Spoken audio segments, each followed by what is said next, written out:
Então, vamos agora para a última etapa do seminário.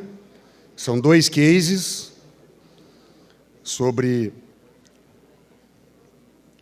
energia alternativa e uso de resíduos para fonte renovável.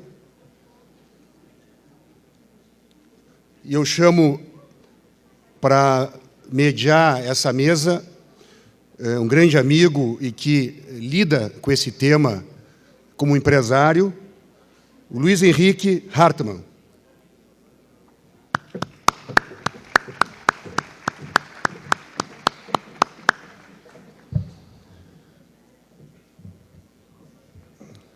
Para o primeiro case, GNV Verde, gás natural 100% renovável, parceria Sulgás e Ecocitrus, Otto Fonseca Cardoso.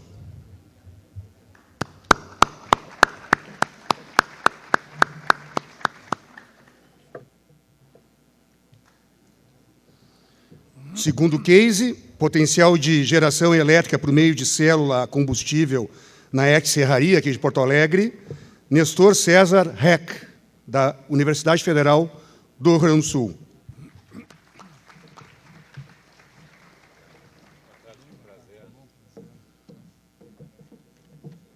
Eu só gostaria de fazer aqui uma divulgação que me pediram, que eu acho muito interessante. Está havendo uma exposição, o nome é Em Defesa da Vida, o olhar do guarda-parque sobre a biodiversidade do Rio Grande do Sul, que começou agora no dia 10 de junho, vai até dia 3 de julho, no 5º andar da Casa de Cultura Mário Quintana. Eu quero também agradecer aqui as funcionárias do CIE, que estão desde ontem aqui colaborando muito conosco, tanto aqui no palco, como lá na entrada, assim como os alunos da Faculdade Dom Bosco, os alunos da Engenharia Sanitária e Ambiental. E quero também, mais uma vez, agradecer, porque esse evento não estaria acontecendo se não fossem os nossos patrocinadores, ainda mais numa época de crise econômica que nós estamos enfrentando. Portanto, os nossos agradecimentos à Celulose Rio-Grandense, ao Grupo Zafari, à Companhia Rio-Grandense de Valorização de Resíduos, CRVR, à Braskem, ao Grupo Ipiranga, ao Sindi Atacadistas, ao Sindicato das Indústrias de Materiais Plásticos, Simplast, ao Conselho Regional de Engenharia e Agronomia do Rio Grande do Sul, CREA-RS. Tem bastante apoiadores e patrocinadores. Sindicato dos Engenheiros do Rio Grande do Sul, SENGE-RS, Badesul, Banco de Desenvolvimento do Estado do Rio Grande do Sul, Associação Técnica Brasileira das Indústrias Automáticas de Vidro, ABVidro, e Corsã, Companhia Rio-Grandense de Saneamento. E aos nossos apoiadores, a Assembleia Legislativa do Estado do Rio Grande do Sul, que não só cedeu espaço, mas nos deu apoio muito grande com relação à TV Assembleia, por exemplo, ao Ministério Público do Estado do Rio Grande do Sul, à CNBB, Conferência Nacional dos Bispos do Brasil, Regional 3, à Câmara Municipal de Porto Alegre, à Escola Legislativa Julieta Battistioli, ao Departamento Municipal de Água e Esgoto, DEMAI, à Fazenda Quinta da Estância, ao Grupo Embasul e CTS, à H-Mídia, à FAMURS, Federação das Associações de Municípios do Rio Grande do Sul, à Indústria de Erva Mate Chimango, ao Comitê Ambiental do Centro de Integração Empresa Escola CIE-RS e Fundação SOS Mata Atlântica. Hartmann, a palavra está contigo. Obrigado. Muito boa tarde a todos. Eu queria inicialmente cumprimentar o Beto por esse evento, que está na 7ª edição, a qual nós acompanhamos desde da primeira edição e vemos o crescimento que tem tido a cada ano. E esse auditório lotado essa hora demonstra a certeza de que o próximo vai ser com mais sucesso ainda. A cada ano, mais patrocinadores, mais apoiadores têm se juntado a esse evento, o que demonstra a importância e a assertividade que é o tema que está sendo aqui discutido. Sendo bem objetivo, porque nós temos um horário a cumprir, eu queria já inicialmente apresentar o primeiro palestrante do case número 1, que é do GNV Gás Natural 100% renovável da Sulgás. É o senhor Otto Fonseca Cardoso, coordenador da carteira de Novos Negócios e Tecnologias da Sulgás, engenheiro civil com especialização em engenharia de dutos. Com a palavra...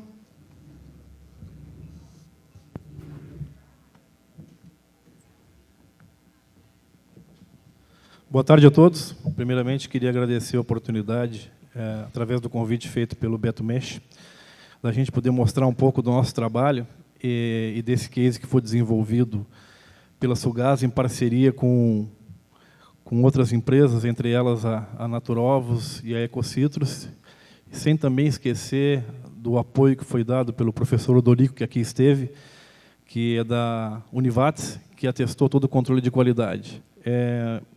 Nós não colocamos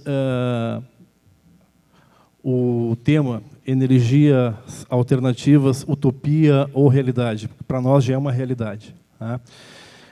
Só que antes eu gostaria de fazer uma pequena apresentação do que é a nossa empresa. Talvez alguns não conheçam. A Sulgás é uma companhia do Estado, distribuidora de gás natural.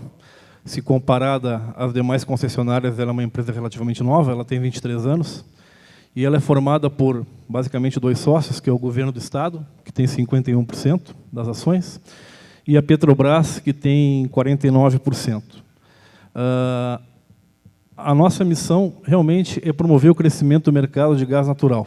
Tá? Gás natural canalizado, baseando em soluções para todas as aplicações, ou seja, transportar, distribuir o gás natural para consumo de indústrias, residências, postos de GNV,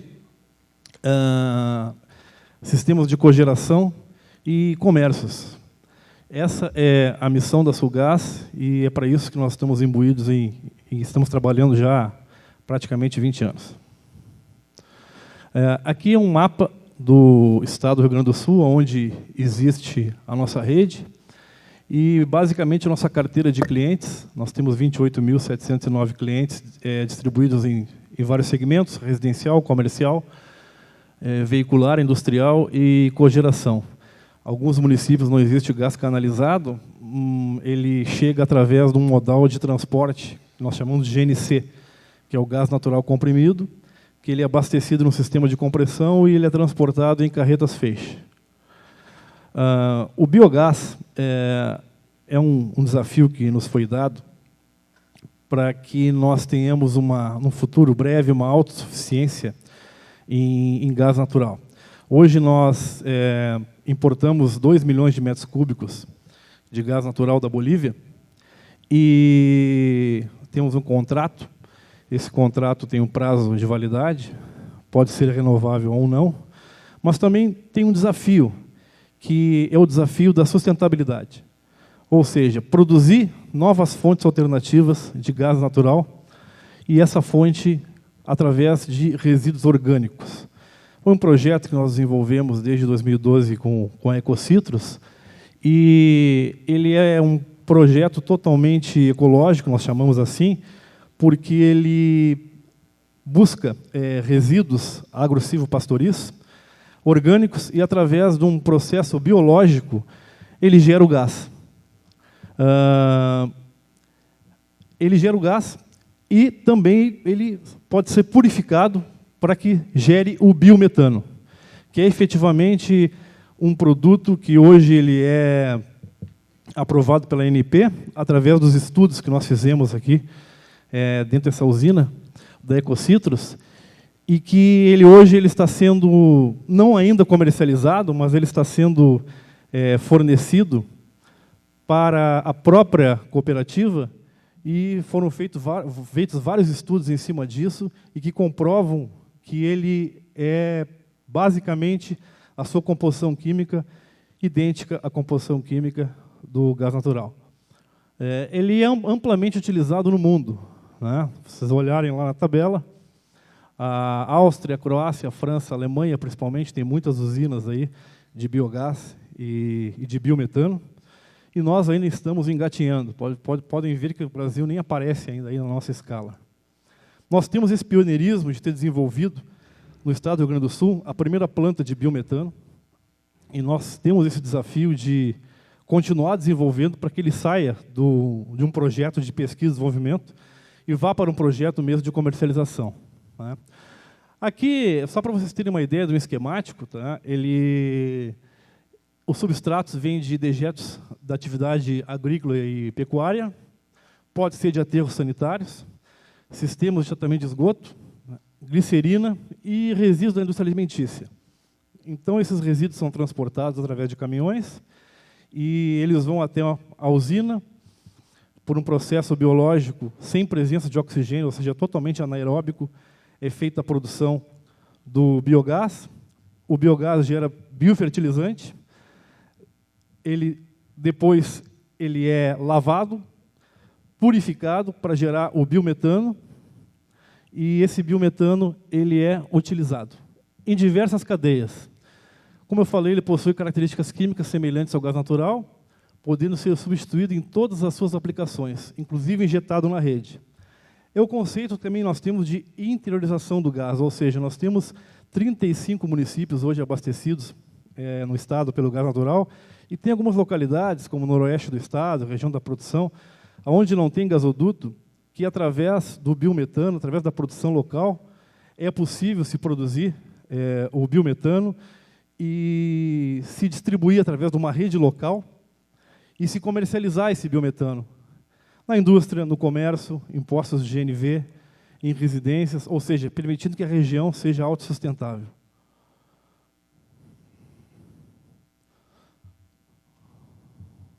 Opa. Houve um problema aqui? Só maximiza, por favor.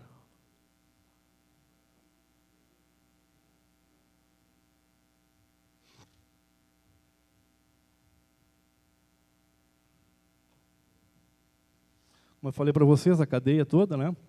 A produção e utilização dele como residencial, veicular, comercial, industrial e até sistema de cogeração também. Essas são algumas fotos que nós temos lá da usina da Ecocitrus. Tá? Nós, em 2014, desenvolvemos aí um projeto através do Consórcio Verde Brasil, que foi o GNV na Copa, ou seja, um caminhão com motor dedicado a GN Verde, que é o nome que nós batizamos para o biometano. Ele fazia o transporte de dejetos e resíduos da FanFest até a usina da Ecocitrus. No momento que chegava lá, ele era trabalhado, produzido, o biogás purificado com a produção para gerar o biometano e, consequentemente, o caminhão era abastecido. Isso ficou durante 30 dias na Copa do Mundo de 2014. Foi realmente um processo que nos deu muito bons resultados. Tá? Ali um exemplo, tá? É bem artesanal, de um biodigestor. São biodigestores e gasômetros, os quais ficam acondicionados e gerados o biogás, e ali são produzidos. Nós montamos um pit stop nessa usina de Montenegro, onde 30 veículos da cooperativa, dos cooperativados, hoje abastecem os seus veículos com o biometano produzidos na planta. O processo, produção de biodigestores, purificação, a compressão do gás, o pit stop e os abastecimentos, sem esquecer nunca o controle de qualidade que hoje é feito pela Univates. Os resultados, combustível atinge concentrações de metano acima de 96%, que é o que a ANP exige hoje, mínimo de 96% para ser comercializado. Os níveis de emissões são semelhantes às emissões do gás natural.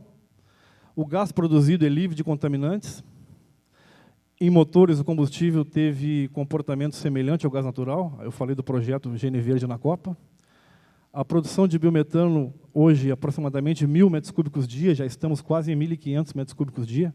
É um volume muito pequeno para comercialização, mas como projeto piloto, ele tem uma validade significativa. Né? Abastece veículos, como eu falei, e nós demos o suporte técnico para essa portaria número 8 da ANP, que hoje ela rege a comercialização do biometano e a especificação do biometano no estado do Rio Grande do Sul e em todo o Brasil.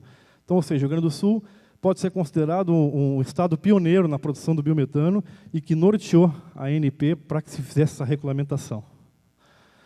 Foram feitos testes em veículos leves e pesados, ônibus, inclusive caminhões, e indústrias também.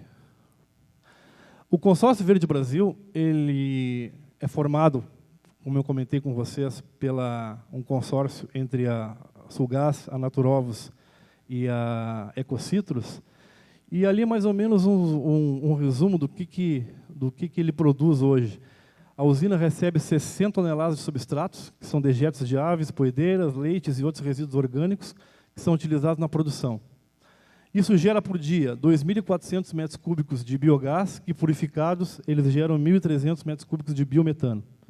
Ou seja, através de um processo de purificação, por diferença de pressão, é retirado o CO e aí leva o nível de CH4 para 96%, que é o que a ANP exige.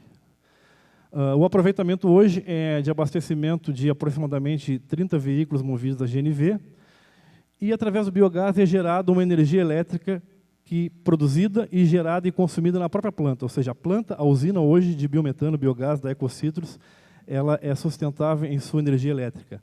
Não há nenhum tipo de consumo externo, a não ser o consumo gerado pelo biogás. Nós fizemos, junto com a Univates, aqui o secretário Redecker falou muito em atlas de eólico, etc. Nós fizemos um atlas aí de biomassa, e está em término. Ele comentou, inclusive, que em agosto deve ser publicado esse atlas. E esse atlas nos indicou números muito interessantes, né? Ou seja, o nosso estado, o Rio Grande do Sul, ele tem um potencial de 1,5 milhão de metros cúbicos dia de produção de biometano, se considerarmos somente resíduos do agronegócio, agro-silvopastoriço, sem considerar estações de tratamento, sem considerar resíduos sólidos urbanos, sem considerar aterros sanitários. Ou seja, se nós hoje importamos 2 milhões de metros cúbicos da Bolívia, nós temos um potencial de 1,5 milhão de metros cúbicos para produzir no estado, sem precisar importar esse gás e torná-lo altamente sustentável para o governo do estado. Então, o Rio Grande do Sul realmente é uma fonte muito grande de biomassa para esse tipo de produção. Se a gente considerar todo o volume que tem, e isso o Atlas está nos indicando, nós teríamos aí 5 milhões de metros cúbicos dia, mais ou menos, de biometano, que é mais do que o dobro hoje do que nós importamos da Bolívia. Por que investir em biometano? Nós temos aspectos aí que nós chamamos de tripé de sustentabilidade, que é o aspecto ambiental, econômico e social. O ambiental, porque nós estamos dando um tratamento adequado de resíduos orgânicos originados da atividade agro-silvopastoril. Por exemplo, alguns produtores do Vale do Taquari nos procuraram pedindo soluções porque eles não conseguem aumentar a produção deles de suínos, tendo em vista que não tem o que fazer com os dejetos.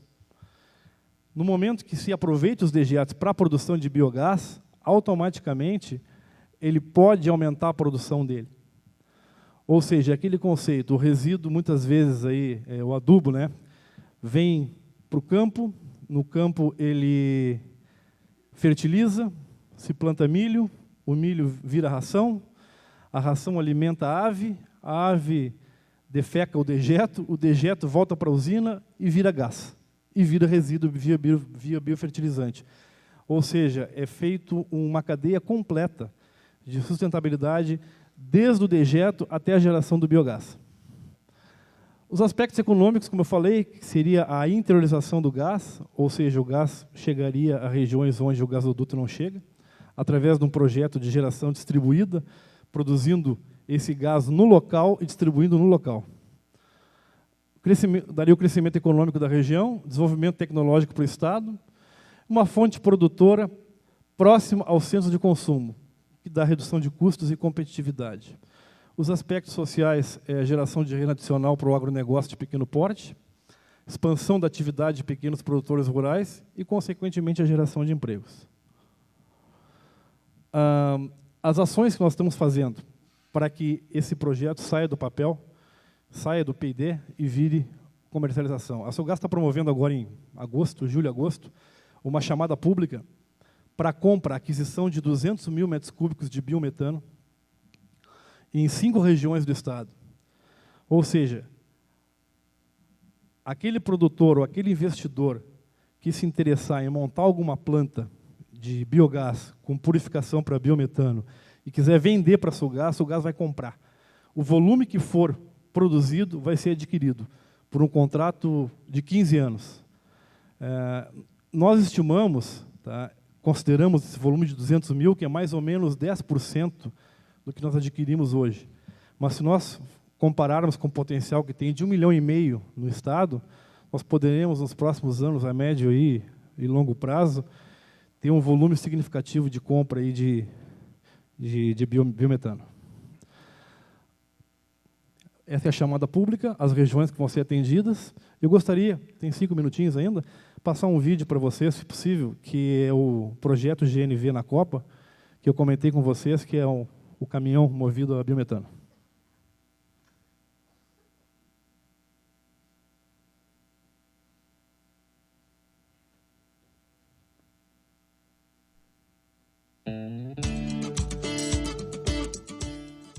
Um projeto inovador que aliou alta tecnologia à sustentabilidade fez com que Porto Alegre se destacasse das demais cidades sede da Copa do Mundo de 2014 na gestão de resíduos sólidos. O projeto GNVerde, combustível campeão, demonstrou a viabilidade de um ciclo fechado renovável, com um veículo pesado movido pela energia gerada a partir do próprio resíduo que foi por ele transportado. O GNVerde é uma marca registrada pela Sulgás para o gás biometano, que possui características químicas semelhantes ao gás natural e é produzido a partir da decomposição de resíduos orgânicos. Durante a Copa do Mundo em Porto Alegre, os resíduos orgânicos gerados em 2 espaços voltados ao entretenimento foram recolhidos por um caminhão movido a biometano e encaminhados para a usina de compostagem da empresa Ecocitrus. Nós tivemos a iniciativa de tentar unir a cadeia produtora dessa nova energia com a tecnologia avançada para o uso desse gás. Então nós conseguimos realizar uma parceria, a Sulgás atua como integradora num projeto, unindo a produção do GNVerde, a produção desse gás sustentável, com um veículo com motorização especial, um veículo dedicado a funcionar com gás natural e biometano, no caso GNVerde. O projeto GNVerde, combustível campeão, foi idealizado pela Sulgás em parceria com o Departamento Municipal de Limpeza Urbana de Porto Alegre, Secretaria Estadual do Esporte e do Lazer, Iveco, Realeza Furgões e Consórcio Verde Brasil, formado pelas empresas Ecocitrus e Naturalves. A Câmara Temática de Meio Ambiente e Sustentabilidade do Comitê Gestor da Copa no Rio Grande do Sul proporcionou a integração com a Prefeitura e órgãos do Estado. Foram recolhidos diariamente centenas de recipientes com diversos materiais orgânicos gerados, tais como legumes, sobras de alimentos, óleos utilizados nas cozinhas, dentre outros. Todo este material com potencial de geração de gás biometano foi enviado à usina de produção de GNVerde na cidade de Montenegro. Esse material recebe uma preparação com trituração, homogeneização, peneiramento e é alimentado continuamente aos reatores, os bioreatores, que processam essa matéria orgânica através de micro-organismos anaeróbicos, por um processo de residência aí de 30 a 35 dias, e gerando como metabolismo o biogás. Esse biogás é armazenado em gasômetros e após recolhido através de compressão para a unidade de purificação, que é qualificado e disponibilizado para a frota.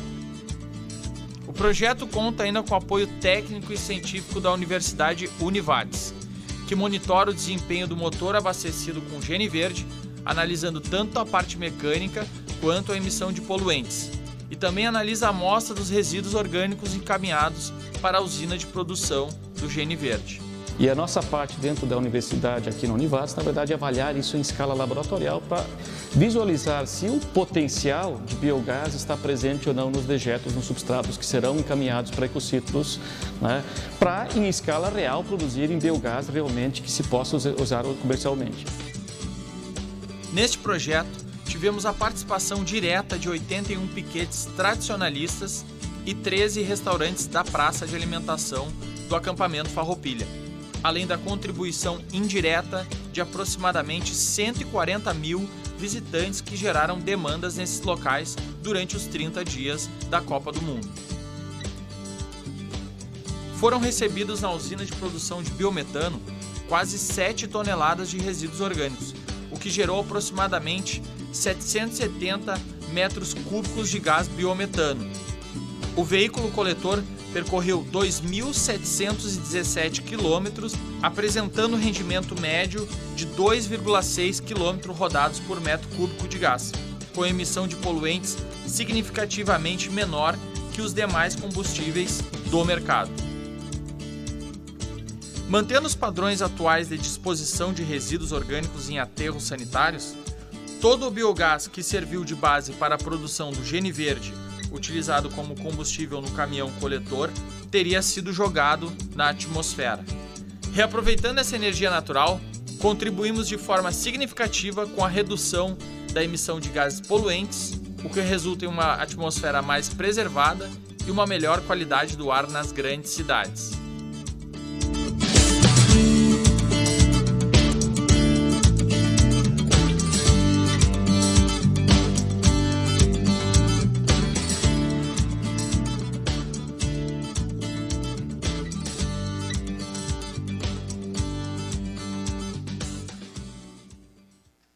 Bom, pessoal, nosso grande desafio agora é a comercialização, que esse projeto saia dessa cadeia de desenvolvimento e vá para uma cadeia de comercialização. Para isso, estamos lançando a chamada pública, esperamos que realmente tenhamos resultado aí satisfatório. Agradeço muito a atenção de vocês, obrigado.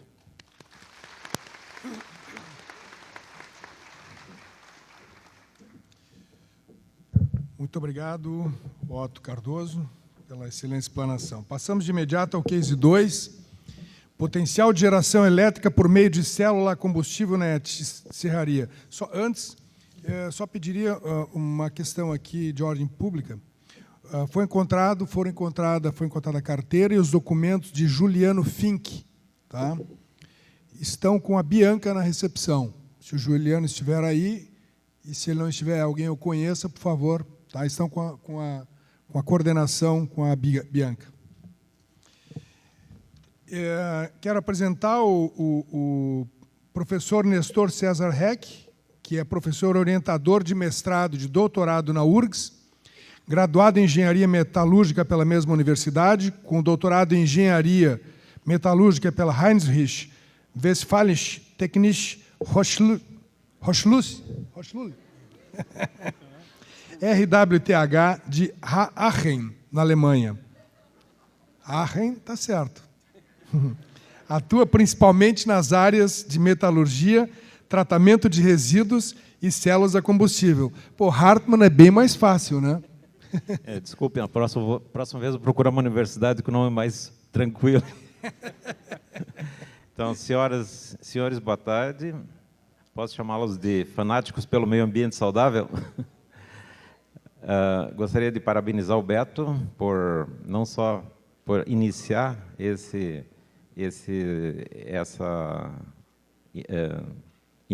por ter essa iniciativa de iniciar esse processo, mas também por manter isso durante vários anos, né? Como se diz, se manter no sucesso não é nada fácil, né? Muito bem, então eu gostaria de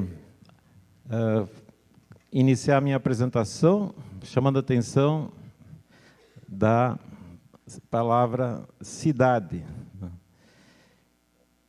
Em seguida, de cidade, nós temos o bem tratada, e é um título muito interessante, porque nós queremos morar num lugar bem tratado, né? Mas desde que o homem deixou de vagar pela terra, Isso faz bastante tempo, né? Parece que faz 10.000 anos que nós decidimos deixar de ser nômades, começaram a aparecer os problemas, né? Do lado da nossa casa, da nossa oca, talvez, começou a se juntar ali um certo lixo. E a gente não gosta de morar junto com lixo ou outros problemas. Então, provavelmente, o DMLU teve que passar por lá, levar o meu lixo também, dos meus ancestrais, e a questão para mim ficou resolvida. Mas o cacique daquela tribo provavelmente ficou com um problema nas mãos. Então, nós temos muitos problemas por vivermos juntos. Temos satisfação também por morarmos juntos, né? Mas, enfim, os problemas estão ali. E essa questão parece que, ao ser resolvida, ou seja, o DMLU levou o lixo da minha casa, eu não tenho mais um problema, mas o problema parece que persiste. Passa para as mãos de alguém mais e assim por diante. Ou seja, aparentemente é uma sucessão de problemas que aparecem à medida que nós vamos solucionando uns, vão aparecendo outros, né? Muito bem, mas não vamos falar de problemas, vamos falar de soluções. Então, nós estamos mostrando nessa apresentação muito simplória, muito caseira, que eu diria, uma ideia que pode ser talvez aproveitada, e nós esperamos que esse aproveitamento se dê, de fato, num futuro bem próximo. E nós vamos, então, apresentar, basicamente, essa família de tecnologias. Esse é o PISA, onde nós temos uma quantidade enorme de obras, muitas delas subterrâneas, né? Nenhum administrador gosta muito de fazer isso, aparentemente, mas existem obras aqui subterrâneas, embaixo da água, etc. Alguma coisa que aparece claramente aqui seria a serraria, essa ET serraria. Muito bem, então o PISA, ele aparentemente tem uma capacidade, uma enorme capacidade, na nossa opinião, de geração de gás. Como nós sugerimos aqui, de uma forma bastante esquemática, esta estação de tratamento de esgotos da serraria, ela soluciona uma série de problemas da cidade, levando embora o nosso esgoto doméstico, mas tem nas suas mãos agora, conforme eu estava comentando anteriormente, uma série de outros problemas para serem resolvidos, que estão mais ou menos sugeridos aí. E nós temos, talvez, também ali na serraria, uma possibilidade de solucionar, talvez, grande parte desses problemas, ou, de uma certa forma, ajudar na solução. E eu estou me referindo à possibilidade de utilizar o biogás, a energia, na verdade, contida no biogás, para solucionar ou ajudar a solucionar alguns dos problemas que aparecem quando nós juntamos naquela estação uma quantidade enorme de esgotos domésticos. Muito bem, mas, na verdade, quanto de energia estaria contida ali que poderia ser usada? Então, alguns cálculos relativamente simples, um pouquinho de matemática, mostram que, se nós temos 1 metro cúbico de gás, de biogás, nós temos uma certa quantidade de energia que pode ser obtida desta combustão, feitos os cálculos de que apenas 60% disso aí queima, porque os 40% restantes são CO2, nós chegamos a uma conclusão, depois de fazer algumas determinações, que nós temos praticamente 6 kWh por metro cúbico de biogás. Essa seria a quantidade de energia disponível. Mas energia eu diria que não é uma grande coisa. Ela é algo que nós necessitamos, mas muito mais importante que a energia é a potência. Ou seja, a energia sobre o tempo. O que nós podemos fazer para determinar quanto é a potência que nós podemos retirar desse biogás, desta usina, por exemplo. Então, nós precisamos uma base temporal, que ela é dada pela quantidade de esgoto que pode ser tratado por um certo tempo. Dessa forma, nós, ao encontrarmos essa base temporal, nós acabaremos por determinar a necessária potência, e essa que nos interessa. Bom, nós tiramos alguns dados, porque eles estão disponíveis na internet, divulgados pelo ICLEI, há algum tempo atrás. Esses dados aparecem de uma forma condensada aqui. Nós recalculamos para colocar isso por segundo. Essas informações do ICLEI nos mostram 2.710 litros por segundo para serem tratados na serraria, e as informações de serraria são de que ela poderá, talvez, agora houve a liberação da FEPAM, aparentemente, então acho que ela vai poder liberar, ela poderá tratar 4.100 litros por segundo.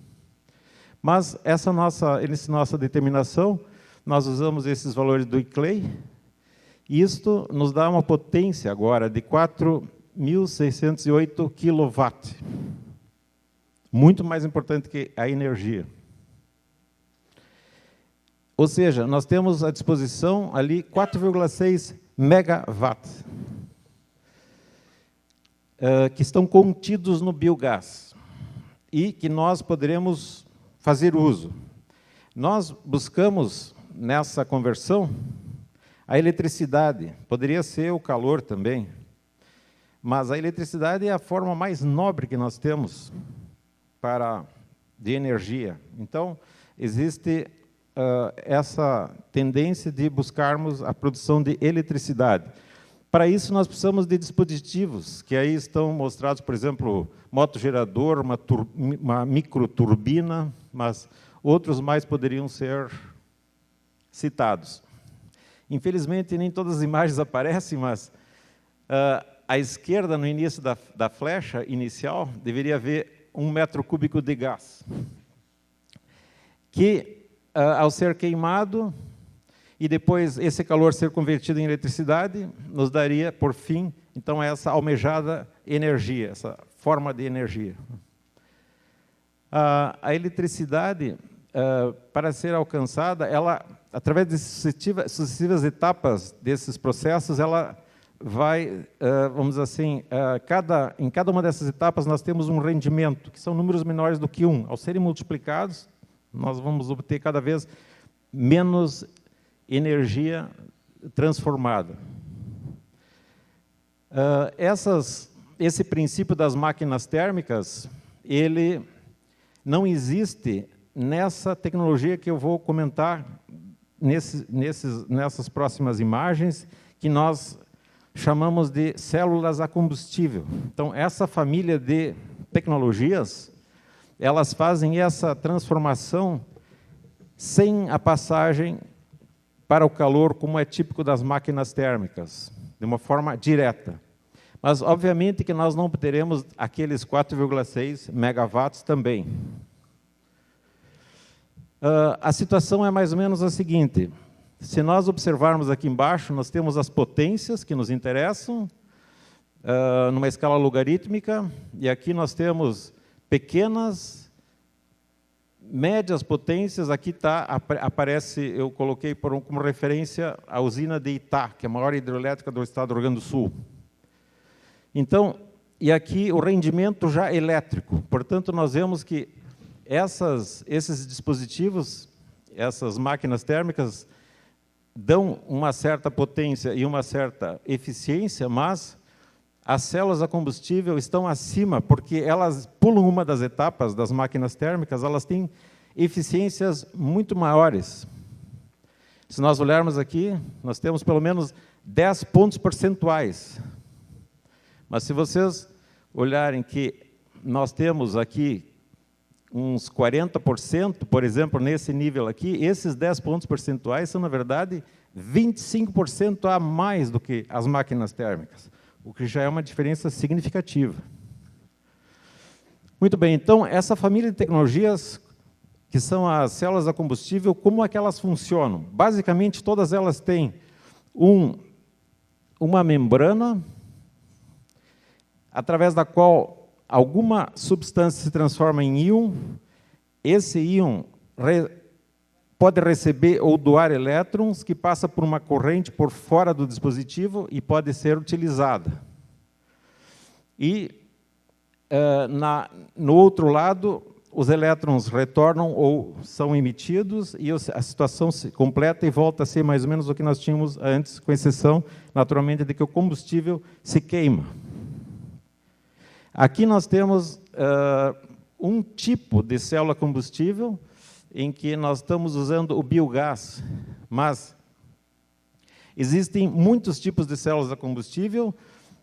Podemos dividi-las em dois grandes grupos, uma que usa hidrogênio e outras que usam hidrocarbonetos. E as que usam hidrogênio, lamentavelmente, o hidrogênio não é um gás muito abundante na natureza, assim que nós temos o desenvolvimento de células que usam outros hidrocarbonetos gasosos, por exemplo, biogás, biometano, mas não necessariamente o biometano, o biogás é possível de ser usado.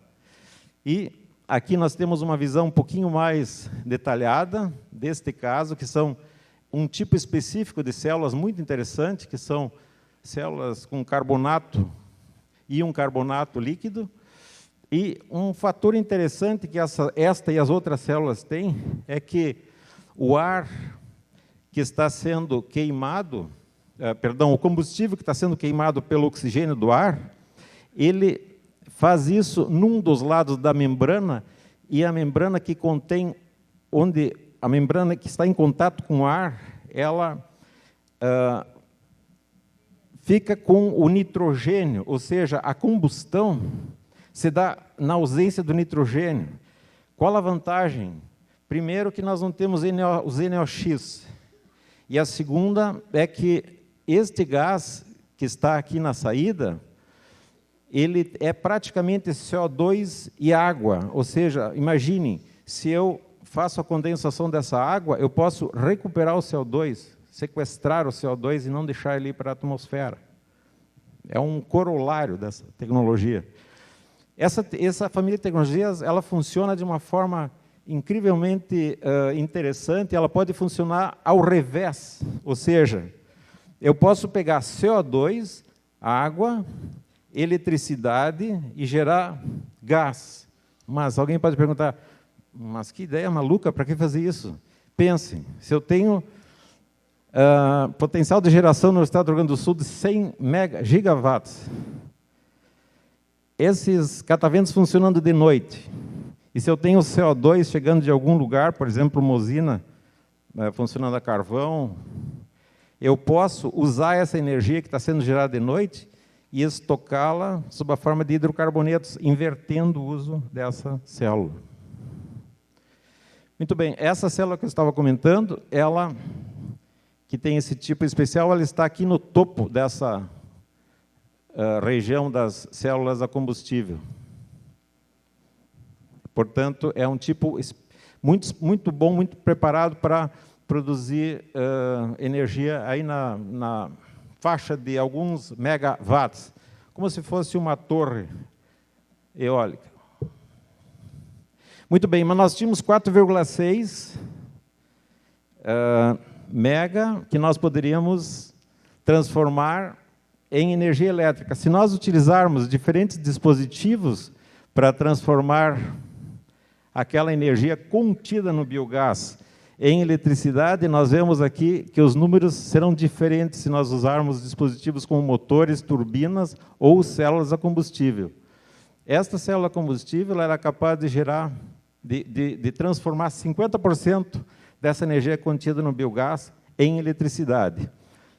30% ainda podem ser utilizados sob forma de calor e 20% é perdida realmente para o ambiente. Interessante que, quando elas funcionam com biogás, elas são mais eficientes do que quando elas funcionam com gás natural, porque elas fazem uso do CO2 também. A questão de ter uma usina limpando o nosso esgoto, mas poluindo o ar, não é muito inteligente. E esses dispositivos, eles produzem pouquíssima, dividido pela potência que ela está disponibilizando, é baixíssima a poluição. O ruído também é muito pequeno. Isso para ter uma ideia de uma usina de 2,8 megawatts, mas eu já adianto que eu não sou vendedor de nenhuma usina aqui. Um projeto, naturalmente, nós temos expertise para esse tipo de equipamento e também para outros, quando eu andei assinalando aqui, que nós teríamos capacidade de auxiliar também nessa estação de tratamento com outras tecnologias para auxiliar o meio ambiente. E me permitam aqui mostrar se as células talvez seja o nosso futuro. Eu estou aqui dando uma breve olhada no que é o futuro do futuro, talvez. É uma foto lá do nosso laboratório que mostra micro-organismos digerindo esgoto sem a produção de gás e gerando simultaneamente eletricidade, conforme nós podemos ver aí. Obrigado.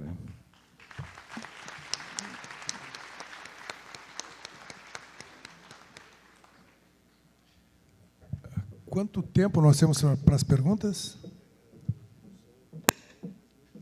Tá. Ok. Está aberto para perguntas.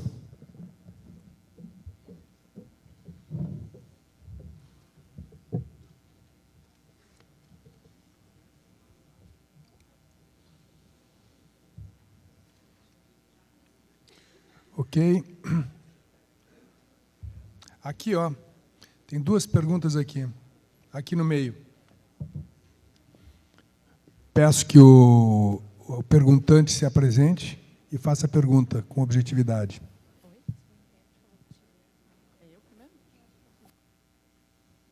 Boa tarde, Juliana, bióloga. Esqueci o nome da... Otto Cardoso. Otto. Qual a probabilidade ou a possibilidade de se utilizar os resíduos orgânicos aqui do município de Porto Alegre para a produção de biogás através da biodigestão? Existe essa possibilidade? Há viabilidade? Pode. Juliana, né? Juliana, existe.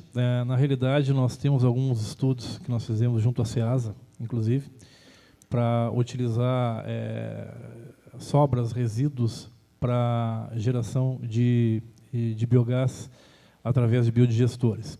Nessa chamada pública que eu comentei com vocês, que está prevista esse volume de 200 mil metros cúbicos, está contemplada a região de Porto Alegre e a região metropolitana também.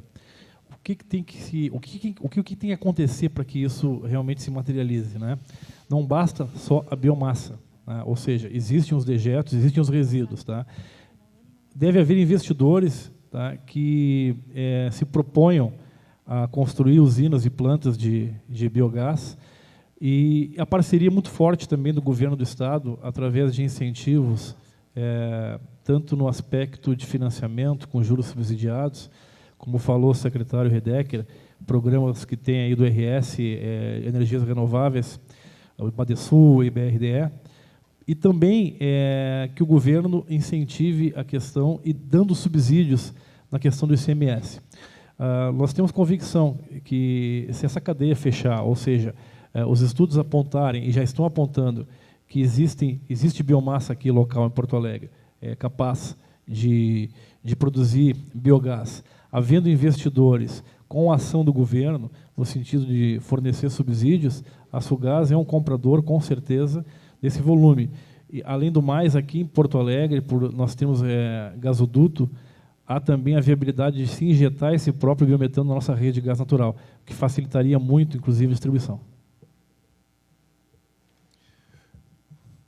Nós vamos fazer da seguinte maneira, nós vamos fazer todas as perguntas num bloco, para depois termos as respostas também de cada um dos palestrantes. Por favor. Boa tarde, eu me chamo Joyce. A minha pergunta, na verdade, é mais um esclarecimento para o professor da URGS, que citou o ECLEI, que seria uma fonte de dados sobre essas fontes, enfim, de energias, para que a gente pudesse conhecer um pouquinho mais e retomar essas informações que foram repassadas. Só um pouquinho. A sua pergunta é sobre... Para esclarecer o que é o ECLEI. Esclarecimento, o que é o ECLEI, enfim, para que bom. daqui a pouco a minha dúvida seja de outros. Mais alguma pergunta? Ok.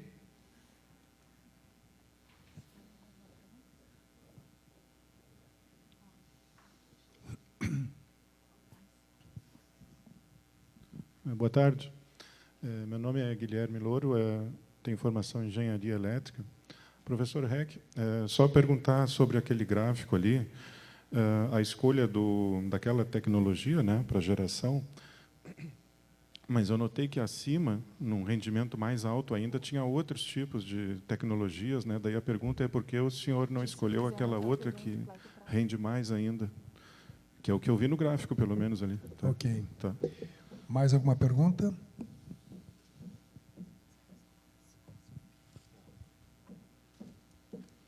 Bom, passamos então para as respostas. A primeira sobre o ECLEI. Alô? Então, são dados que é uma entidade que é internacional que se preocupa com os governos locais, ou seja, provavelmente deve haver gente que conhece mais sobre isso do que eu aqui.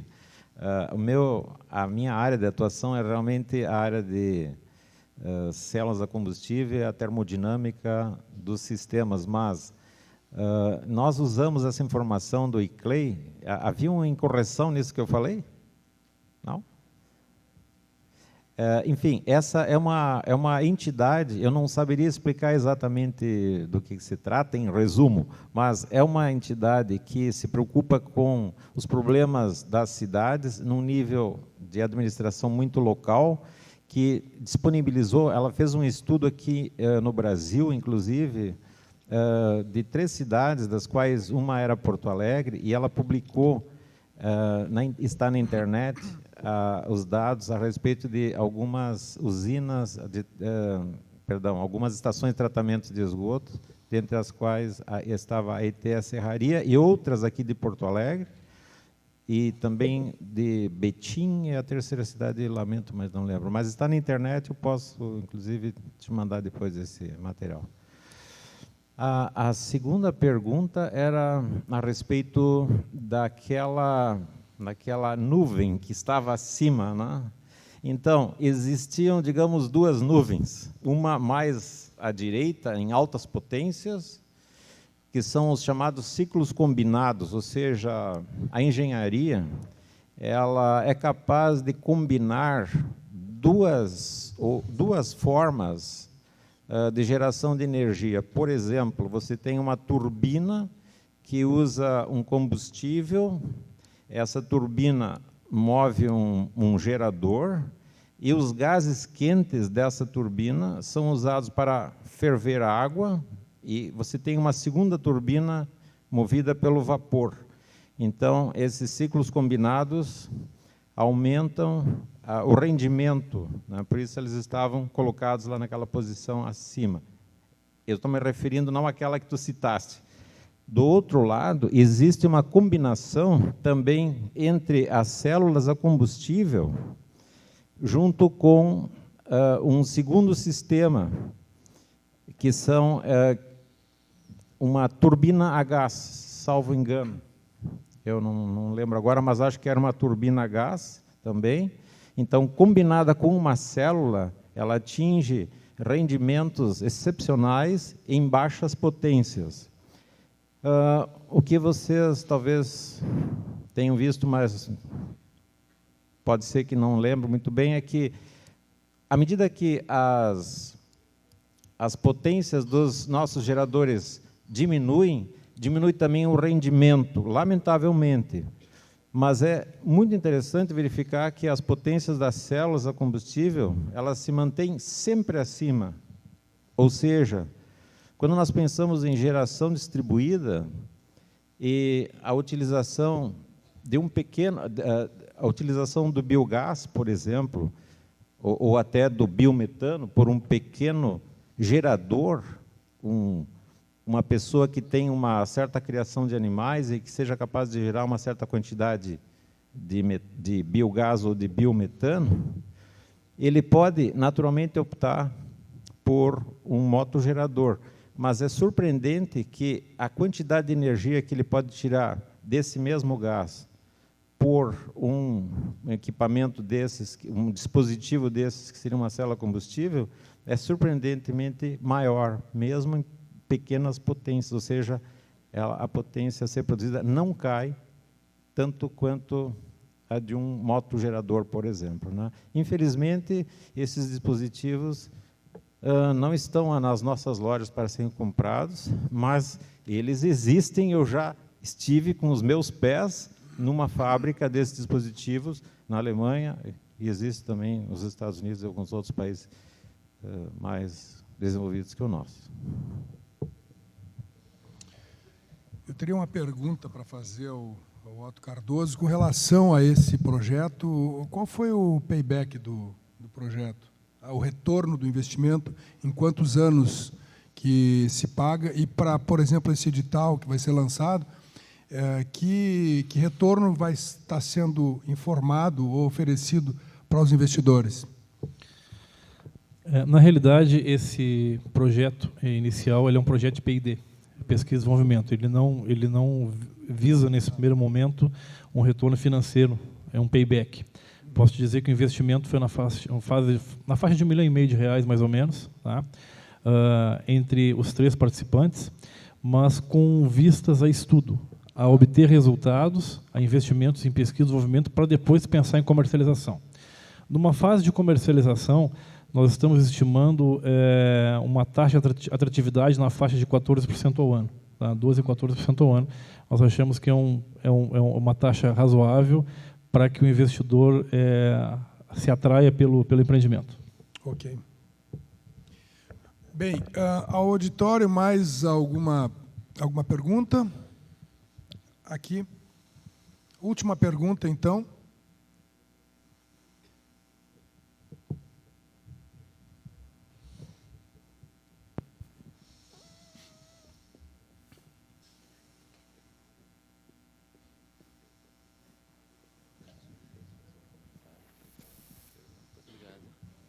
Boa tarde, parabéns mais uma vez pelo painel que foi apresentado agora. Minha pergunta é para o Otto, né? Sim. Então, ano passado, um pouco mais de um ano, na Semana Ambiental, foi inaugurado a Biotermal Energia, em Minas do Leão. Né? Minas do Leão. Com capacidade inicial de 8,5 megawatts e capacidade futura de 17 megawatts. Minha pergunta talvez possa fugir um pouco, né, de entendimentos mais técnicos, mas eu gostaria de saber um pouco mais sobre esse empreendimento e se teria como vincular, porque essa Biotermal Energia ela é baseada em biogás oriundo de aterros. A gente estava comentando ontem sobre os problemas que os aterros têm causado, principalmente os mais mal gerenciados. Então, se teria alguma maneira de entrar e aumentar a capacidade dessa usina que já está lá montada, um investimento de, se não me engano, de 30 milhões, e explorar o potencial dela com biogás oriundo não só de aterro, mas também de outras fontes, como vocês comentaram aqui. A pergunta especificamente qual é? Eu tive um pouco de dificuldade de entender. É isso, se tem como incorporar nessa fábrica que já está instaurada a captação de energia não só oriunda do aterro, mas também de outras fontes, como produtores com animais que produzem dejetos e algo nesse sentido. Ok. Desculpa, como é seu nome? É Salomão.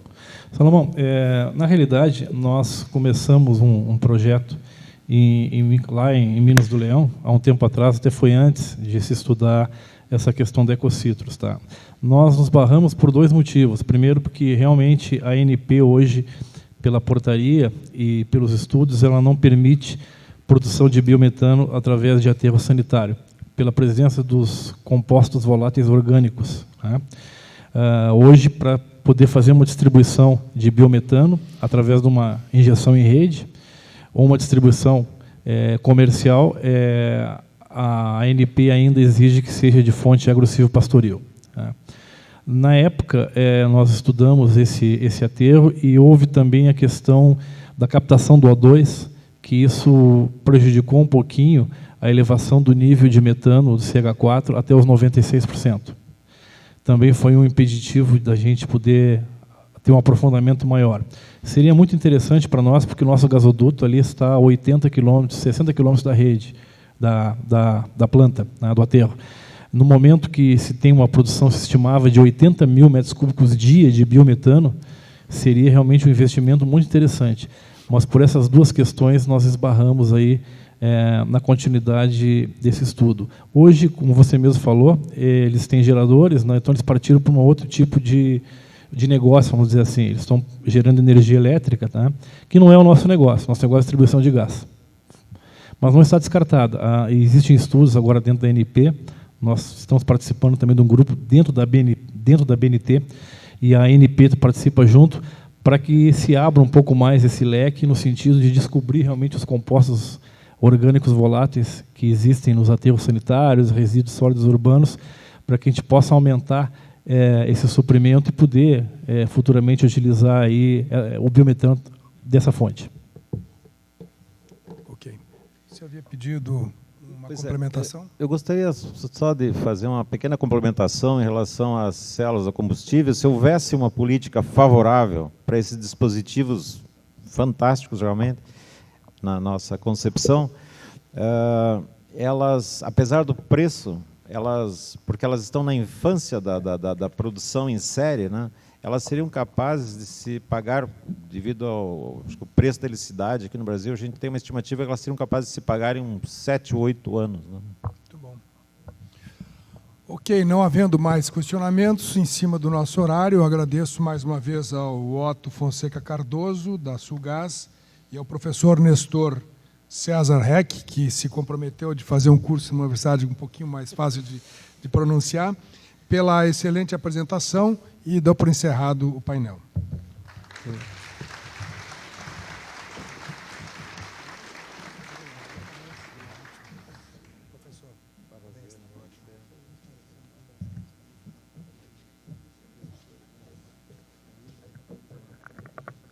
Bem, finalizando os cases, quero mais uma vez então agradecer.